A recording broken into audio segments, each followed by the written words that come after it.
इजाजत से ब्रिगेडियर साहब आपसे आगाज करूंगा। बोर्ड ऑफ पीस के ऑब्जेक्टिव्स क्या हैं, कुछ सामने आया है? देखिए, अभी तक जो क्लियर है वो तो यही है कि वहां पर एक पैलेस्टीन अथॉरिटी बन गई है।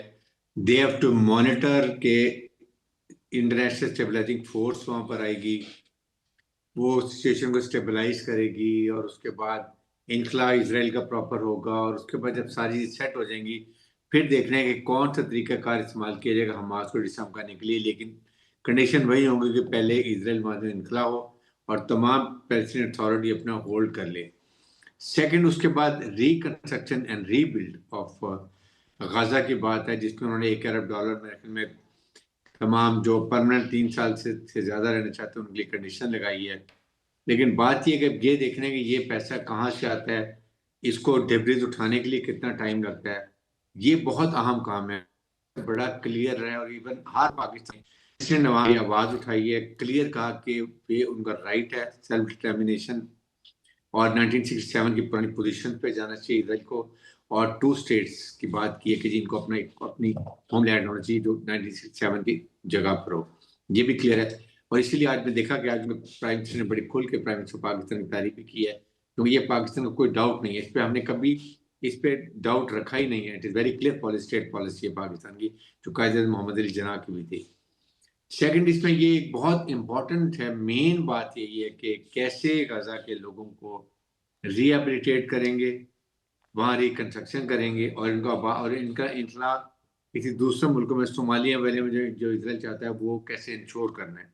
ये बहुत बड़ी जिम्मेदारी है और इसमें सबसे बड़ी बात ये है कि अब देखना ये है कि इसको अमल कैसे होता है, क्योंकि इसमें कतर भी है, सऊदी अरब भी है, तुर्की भी है, पाकिस्तान भी है, अजरबैजान भी है। तो मेरे ख्याल में इन ममालिक को अगर आप देखें तो फिर आप कह सकते हैं कि उम्मीद है कि इतने बड़े इस्लामिक ममालिक जो काफ़ी मैटर करते हैं तो they will put their weight and ensure करेंगे कि जो उसके पीस के प्रोजेक्ट्स के पॉइंट्स हैं उस पर इम्प्लीमेंटेशन की जाए। और उसमें ज़ाहिर है कि दे have a good relation with president Trump also, तो आई एम श्योर कि they can put across their point of view कि उसको साथ। लेकिन बात ये है कि ये आप देखना है कि ये फंडिंग कौन करता है। रिस्पॉन्सिबिलिटी बेसिकली तो देखें, बात सारी जिम्मेदारी इसराइल की है। इसराइल ने अनकॉल्ड फॉर तरीके से पूरे गाजा को तबाह करके रख दिया, तो ओनर उसको होना चाहिए, उसके ऊपर पेनल्टी वॉर रेपरेशन की पेनल्टी होनी चाहिए कि तुमने तबाह किया, तुम बनाओ उसको, तुम फंडिंग दोगी और ये जो बाकी पीस बोर्ड है ये इसको मॉनिटर करेगा, बनाएंगे। लेकिन वहाँ प्रेसिडेंट ट्रंप ये कर रहे हैं कि जिस तमाम कभी मिडल ईस्ट कंट्रीज पर प्रेशर डाल रहे हैं, कभी किसी पर डाल रहे हैं। बात ये कि अमेरिका और इसराइल रिस्पॉन्सिबल है इस सब चीज के, तो how much Israel is going to chip in. Israel तो एक पैसा भी नहीं लगाएगा, लेकिन this is what is the thing why Islamic country should put in the पैसा लगाएंगे। Have they done it? जब अमेरिकन गए थे कुवैत की सपोर्ट में इराक वॉर के अंदर, तो आज तक वो वहां से वॉर रेपरेशन ले रहे हैं, आज तक वहां से ऑयल फ्री ले रहे हैं। आप सोचेंगे ये उनका कौन वालीवर है, उनको किसने तबाह की है? इसराइल ने, अमेरिकन सपोर्ट से। तो ये चीजें बहुत सोचने के अंदर के लिए आएंगी। ब्रिगेडियर हारिस नवाज साहब, ये पीस ऑफ आइस बड़ा एक्स पे भी चल रहे हैं ट्रेंड्स कि हमें सिर्फ बर्फ का एक टुकड़ा चाहिए। डोनाल्ड ट्रंप बर्फ के एक टुकड़े यानी ग्रीनलैंड पे इतना फोकस क्यों? कि स्ट्रेटेजिक लोकेशन है या कुछ और वजह है? एक्सपेंशनिज्म है, आप कैसे देखते हैं? देखिए, इट्स नॉट ओनली ये स्ट्रेटेजिक लोकेशन है, वहां पर ऑयल और ये गैस के रिसोर्सेज बहुत, मिनरल रिसोर्सेज बहुत ज्यादा है। और सेकंड, उसको थ्रेट ये कि ये रशिया और अगर चाइना वहां पर आ जाते हैं तो वहां पर आके then they have a hold, strategic hold वहां पर कर लेते हैं। That is the basic purpose. और उसके बाद जिस तरीके से उन्होंने अब थ्रेट भी नेटो को थ्रेट किया, यूरोपियन यूनियन को थ्रेट किया, ये टेरस बनाने के बाद की, उस पर मेरे ख्याल में अब क्या फायदा हुआ कि अब ट्रम्प को अल्टीमेटली हैड टू विथड्रॉ। और अभी आपने ट्रस्ट भी टेरस भी वापस ले लिए, उनको जी अभी आप अपनी मर्जी देख लें, मैं आप पे छोड़ देता हूँ, will think it of it. So why should आप, you nobody has given the right to enter into the sovereignty of एक सॉवरेन मुल्क के लिए। आपने वेनेजुएला में ये किया, आपके सामने भी बात हो रही थी, देखे ना इराक को और लिबिया को जिस तरीके से जाके वहां पर सिर्फ इसलिए कि वो पेट्रो डॉलर से निकल रहे थे और लोकल करेंसी में डील करने लगे थे। That was the basic purpose. और साथ वहाँ के सारे ऑयल, आप देखें पूरी ऑयल गैस कंपनी किसकी, अमेरिकन निकाल रहे हैं। और वो वहां पर तो भाई लिबिया में किस तरह लोगों को उस वक्त खुशहाली थी, जो उनके अवाम के लिए सहूलतें थी, आप सोच भी नहीं सकते। और अभी देखें व्हाट इज हैपनिंग। तो ये बातें देखने की हैं कि इसमें मुसलमानों को समझना चाहिए।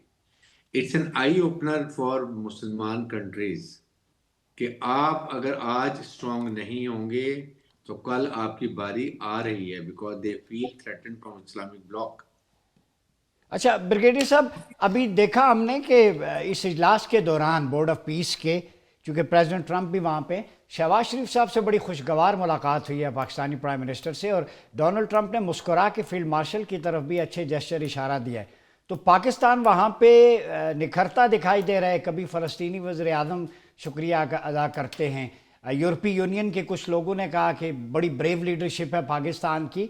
तो ये बुनियानो मरसूस के बाद कोई लगता है नक्शा निखरा हुआ, बदला हुआ नज़र आ रहा है। देखें, ये पाकिस्तान के लिए बहुत बड़ी अपॉर्चुनिटी और अल्लाह का बड़ा शुक्र है कि मार कहा कि बयान मरसूस के बाद जिस तरह पाकिस्तान की मुसल्लह फ़ौज ने फील्ड मार्शल रियासत उनकी क़यादत में कामयाबी हासिल की है, इतने बड़े दुश्मन को शिकस्त दी है, इंडिया को आइसोलेट कर दिया है। पाकिस्तान एक रीइमर्ज हुआ है, एक बहुत मजबूत, रिस्पॉन्सिबल और मैच्योर न्यूक्लियर मुल्क with strong military hard battle hardened army के तौर पे। और फिर आप रीजनल पे आप स्टेबलाइजर बन गए हैं। बल्कि आई वुड से कि पाकिस्तान ग्लोबल लेवल पे के ऊपर भी पाकिस्तान प्लेयर बन गया है, रिस्पेक्ट अर्न की है, मिडिल पावर्स का भी एक लीडर बन गया है, इस्लामिक ममालिक का लीडर बन गया। Everybody looking towards Pakistan, and then you are the only nuclear country, Islamic nuclear country, that give you lot of credit। और खुशी की बात ही कि हमने कभी as a nuclear Islamic country behave ही नहीं किया था। This is first time that word is really है पाकिस्तान वाकई एक इस्लामिक न्यूक्लियर मुल्क है और बहुत मजबूत मुल्क है विद स्ट्रॉन्ग मिलिट्री फोर्सेस। ये जो एक आपने बताया दुनिया को, और इस रीजन में आप देख लेना बांग्लादेश पाकिस्तान के साथ, आज बांग्लादेश ने फाइनली इनकार कर दिया क्रिकेट टीम ने कि हम नहीं खेलेंगे इंडिया में। Exactly. This speaks of a nation. उसके बाद इसी तरीके से आप देख लें, ये ईरान ने उनको किक आउट कर दिया। अब पूरे रीजन में हम हैं और चाइना। इसी तरीके से अब आपका प्रेसिडेंट ट्रम्प देखें किस तरह वो बार बार फील्ड मार्शल कहता है, where is the field marshal, I like him, is a good guy. वो जिस तरीके से उन्होंने इंप्रेशन क्रिएट किया वहाँ व्हाइट हाउस में और पेंटागन में, सेंटकॉम में, स्टेट डिपार्टमेंट में, thing that change a lot. इसको हमने अब कैश कैसे करना है ये हमें देखना चाहिए। ठीक है। चाहे वो आप पीस पे गए, लेकिन वी हैव टू कैश। ये अब हमारी हुकूमत की फॉरेन ऑफिस की पॉलिसी है कि देखेंगे इससे हमने बेनिफिट अपने मुल्क के लिए क्या हासिल करते हैं। ब्रिगेडियर साहब, डॉक्टर साहब ने जैसे कहा पाकिस्तान में पोटेंशियल भी है, बुनियानो मरसूस में दिखाया, इसीलिए दुनिया वाह वाह कर रही है। तो अंदर की जो फॉल्ट लाइंस हैं, हमें शायद ख़तरा उधर से नहीं है। हम दुनिया के इश्यूज़ को मैनेज करने में, कॉन्फ्लिक्ट मैनेजमेंट में लीडिंग रोल प्ले कर सकते हैं और कर रहे हैं। और इस्लामी दुनिया में एक कद काठ बढ़ा है। तो अंदर की जो फॉल्ट लाइंस हैं, पोलराइजेशन है, इसको ख़त्म करने के लिए जेन जी और अल्फ़ा को क्या मैसेज देंगे? देखें, इसमें वो बड़ी क्लियर है। देखें, एक तो बात इस लड़ाई में, या वेनेजुएला का इंसिडेंट देख लें, ईरान का इंसिडेंट देखें, एक बड़ी क्लियर है, जो मुल्क सरवाइव करना चाहता है उसको एज ए नेशन स्ट्रांग होना पड़ेगा, मिलिटरीली और एज ए नेशन एक सोच के साथ। आपके सामने ईरान ने इजराइल के अटैक को फारिग कर दिया, कितना इजराइल का नुकसान किया, and they had to ask for ceasefire. और अभी भी रेजिलेंस होकर उन्होंने इसको फिर बचा लिया। दैट मीन पाकिस्तान के लिए बहुत बड़ा मैसेज है। इंटरनल फॉल्ट्स को ख़त्म करें, आप यकजा रहें, मुत्तहिद रहें। फौज आपकी माशाल्लाह बहुत mature, responsible, battle hardened army है, commanded by a very professional field marshal जो कि चीफ ऑफ डिफेंस फोर्सेस भी हैं। तो इसके लिए जो एनिमी का नैरेटिव है वो ये है कि फौज और अवाम को जो कॉन्फिडेंस है इसको ख़त्म करो, इसमें वेज क्रिएट करो, फौज को कमज़ोर करो, खुदा न खास्ता फिर ईरान, लिबिया, सीरिया, इराक या ये सीरिया की तरह, लिबिया की तरह आप इसको नुकसान पहुंचाओ। उन्होंने रियलाइज जब तक फौज मजबूत है वो समझ रहे हैं पाकिस्तान कुछ नहीं होगा। So attack is people of Pakistan and arm forces.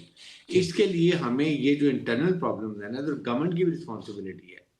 Government को चाहिए कि जो इस वक्त पोलिटिकल इंस्टेबिलिटी है इसको ठीक करने के लिए take a step forward. How I leave it up to the government of Pakistan to decide, इसको आप ठीक करें ताकि, और उसके साथ केपी के गवर्नमेंट जहां पर आपके सामने वो कितना सपोर्ट नहीं है टेररिज्म कॉम्बैट टेररिज्म को, ताकि बिजनेस फ्रेंडली इन्वायरमेंट्स हो, सिक्योर इन्वायरमेंट्स हो, फॉरेन इन्वेस्टमेंट आए। जो फॉरेन इन्वेस्टमेंट आएगा पहला वो क्या सोचता है, मेरी जान और माल क्या हिफाजत है तो then will come very clearly.